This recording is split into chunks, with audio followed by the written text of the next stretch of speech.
D'accord. Je voulais savoir si ces paroles que Jésus-Christ prononçait en promettant la vie éternelle, s'il les prononçait pour, s'il faisait cette promesse à ses apôtres ou bien et tous ses disciples plutôt qui avaient cru en lui, ou c'est à nous aussi? Donc, c'est ma première question. La seconde question. Monsieur Henri. D'accord. Oui. Non, la question, non, il va répondre à la première question d'abord. D'accord, ok. Oui, donc, on va faire comme ça. Merci alors. Je suis soumis à votre autorité, mais s'il est possible de poser les deux questions ensemble, ce serait mieux, quoi.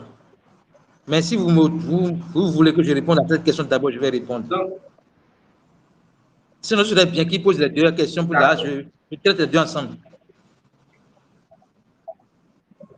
D'accord, Okay. donc il va poser sa deuxième question. D'accord. Okay. La deuxième question concerne la loi. La loi, l'orateur a eu à dire que la loi de Moïse, que c'était plus que 10 commandements. Et il a dit que personne ne pouvait véritablement observer ces 10 commandements. Et que ces 10 commandements, personne aujourd'hui ne peut les observer.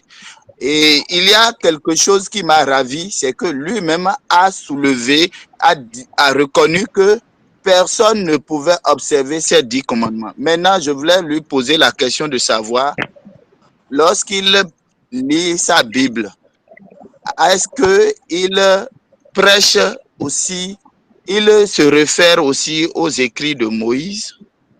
Si oui, alors pour quel intérêt cite-t-il Moïse?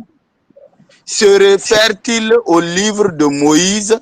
Si oui, pour quel intérêt cite-t-il les écrits de Moïse? Ok. D'accord, c'est toutes vos questions, ça? Oui, c'est les deux pour le moment. Ok. D'accord, il va répondre, il vous a suivi. Monsieur Henri? Merci, frère Eli. Merci, frère Eli, pour vos questions. Non, ce n'est pas frère Eli, c'est monsieur Simko Alphonse. Ah, ok, pardon. Ok, monsieur Alphonse. Oui. Je voyais Eli au début, quoi. Pardonnez-moi. Okay. Monsieur Alphonse, merci beaucoup pour vos questions. Je voudrais juste qu'on relise Jean 3, verset 16 pour répondre à votre première question. Jean 3, verset 16, on dit ceci. Dieu a tant aimé le monde qu'il a donné son Fils unique, Jésus-Christ, afin que quiconque croit en lui ait la vie éternelle. Donc, le message est adressé à quiconque croit en Jésus-Christ. Oui. Le message est adressé à quiconque croit en Jésus-Christ, pas aux apôtres ou pas qu'aux apôtres, mais à quiconque croit en Jésus-Christ. Donc, c'est la première question, ça. Deuxième question. Deuxième question. Pourquoi est-ce que je me... si tant est que la loi de Moïse est... Pourquoi est-ce que je me réfère à Moïse? Je vais vous lire la réponse dans Luc 4, Luc 24. On va lire ça ensemble. Luc 24. C'est sûr que vous avez votre Bible à votre niveau. Hein? Oh, je me perds là. Luc 24. Luc 24, on va lire verset 27, verset 44, verset 46. Et on va voir ce que Jésus même nous révèle. Quand Jésus lui-même veut étudier la Bible, qu'est-ce qui l'a intéressé? Oui, je vais dans l'Ancien Testament. Je lis tous les livres de l'Ancien Testament. Mais dans quel objectif? Uniquement dans l'objectif de voir ce qui concerne Jésus-Christ. Je vais dans l'Ancien Testament pour voir uniquement ce qui concerne Jésus-Christ. parce que Dieu m'a établi ambassadeur de Christ pour la réconciliation et ministre de la nouvelle alliance. Donc, quand je vais dans l'Ancien Testament, l'Ancienne Alliance, c'est pour voir la révélation qui concerne Jésus-Christ. Et nous allons voir ce que Jésus-Christ lui-même a fait. Luc 24, verset 27. Et commençant par Moïse et par tous les prophètes, il leur expliqua dans toutes les Écritures ce qui le concernait. Jésus dit, et commençant par Moïse et par tous les prophètes, Jésus leur expliqua dans toutes les Écritures ce qui le concernait. Je viens de faire savoir que quand la Bible parle des Écritures, la Bible fait référence à l'Ancien Testament. Parce qu'au moment où Jésus disait ça aux disciples d'Emmaüs, le Luc 24 n'existait pas dans la Bible,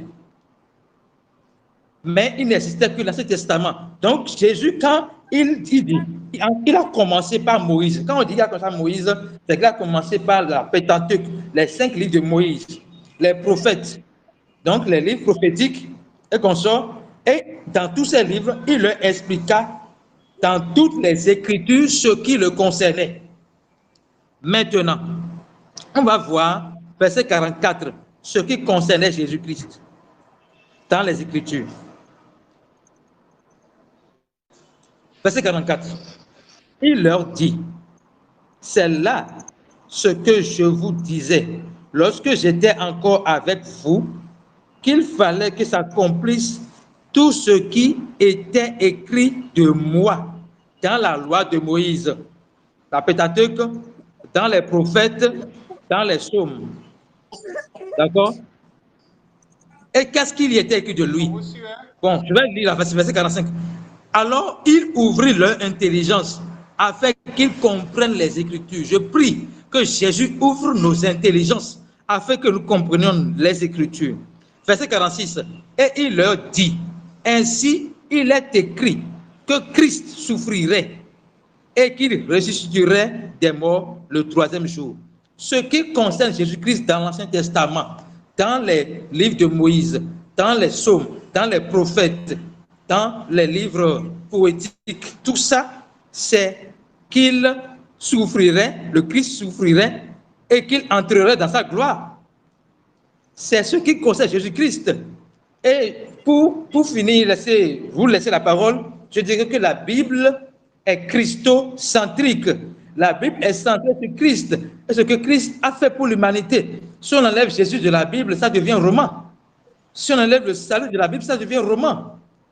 La raison d'être de la Bible, de l'Ancien Testament à Apocalypse, de la Genèse à Apocalypse, c'est le salut que Jésus donne à l'humanité. Je vous remercie. Là, Jésus leur répondit. D'abord, on dit, que devons-nous faire?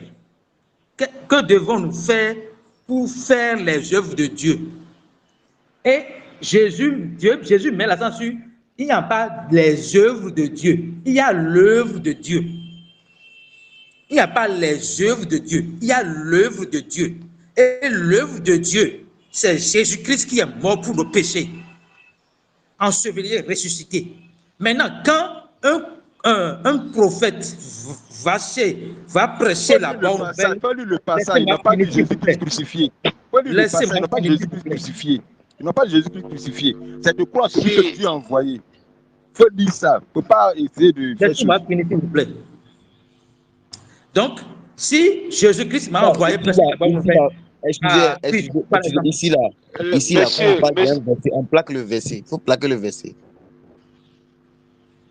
Jésus-Christ m'a envoyé prêcher la bonne nouvelle à Christo, par exemple. Je vais dire à Christo, Christ est mort pour tes péchés, il est enseveli et ressuscité pour ta justification. Si tu crois en cette bonne nouvelle, tu es sauvé.